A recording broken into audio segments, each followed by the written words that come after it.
लीजिए, मोदी जी की कृपा से आपके अच्छे दिनों की कड़ी में एक और नई कड़ी जुड़ने वाली है। अगर आपकी जेब में खनखनाता हुआ खजाना है, तो फिर अच्छे दिनों के इस करिश्माई साल में आप भारतीय रेल को भी खरीद सकते हैं। जी हाँ, अब कागज कलम उठा के ताज़ा खबर नोट कर लीजिए।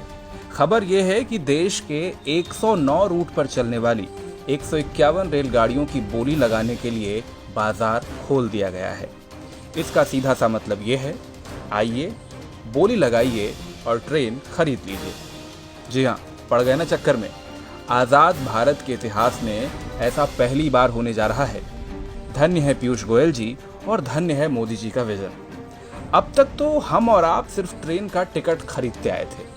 अब मोदी जी और पीयूष गोयल की कृपा से कोई भी बिजनेसमैन, धंधे वाला आदमी, कोई भी सेठ जी, कोई भी लाला जी चाहें तो पूरी की पूरी ट्रेन रूट समेत खरीद सकते हैं। और अब सवाल यह है कि सेठ जी ट्रेन खरीदने के बाद करेंगे क्या? अब सेठ जी कोई सरकार तो है नहीं जो आपकी सुविधा के लिए ट्रेन चलाएंगे।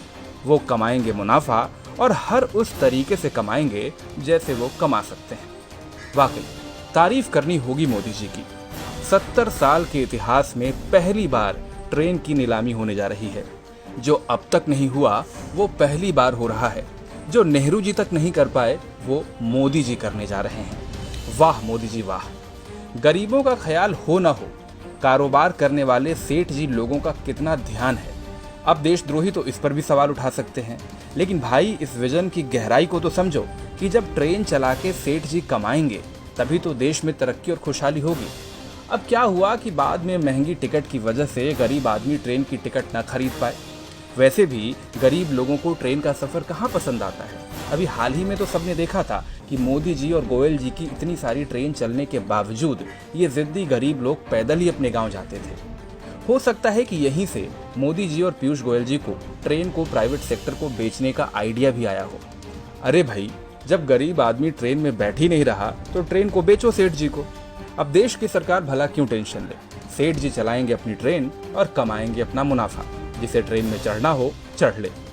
भाई वाह, गरीब लोगों से लेकर सेठ जी तक के फायदे के बारे में सोचने वाली ऐसी दिलदार सरकार की तारीफ तो बनती है। और साथ ही तारीफ बनती है इनके तेज तर्रार एटीट्यूड के लिए भी। एकदम फटाफट अंदाज में 1 जुलाई को मिनिस्ट्री ऑफ रेलवे ने प्राइवेट कंपनियों से प्रपोजल भी मंगवा लिए हैं। भारत सरकार को उम्मीद है कि इससे वो प्राइवेट कंपनियों से करीब 30,000 करोड़ रुपए तक का इन्वेस्टमेंट जमा करेगी। अब जैसे ही देश के 109 रूट पर 151 ट्रेन की डील हो जाती है, फिर देखिए कैसे कायाकल्प होता है भारतीय रेल का। हो सकता है कि जल्द ही न्यूज चैनल आपको ये भी समझाना शुरू करें कि भारतीय रेल की कृपा बस यही रुकी हुई थी। हरी चटनी के साथ 151 ट्रेन की डील जैसे ही फाइनल होगी, भारतीय रेल पर कृपा एकदम से बरस पड़ेगी। खैर, हम तो पत्रकार हैं। हम तो भारतीय रेल के साल 2004 में फायदा कमाने की खबर से भी एक्साइटेड थे और अब रेल बिकने की खबर सुनकर भी उत्साहित हैं। वो कहते हैं ना, मोदी जी ने किया है तो कुछ सोच समझ के ही किया होगा। अब जाते जाते आप भी कमेंट सेक्शन में अपनी ज्ञान वर्षा जरूर करते जाइएगा।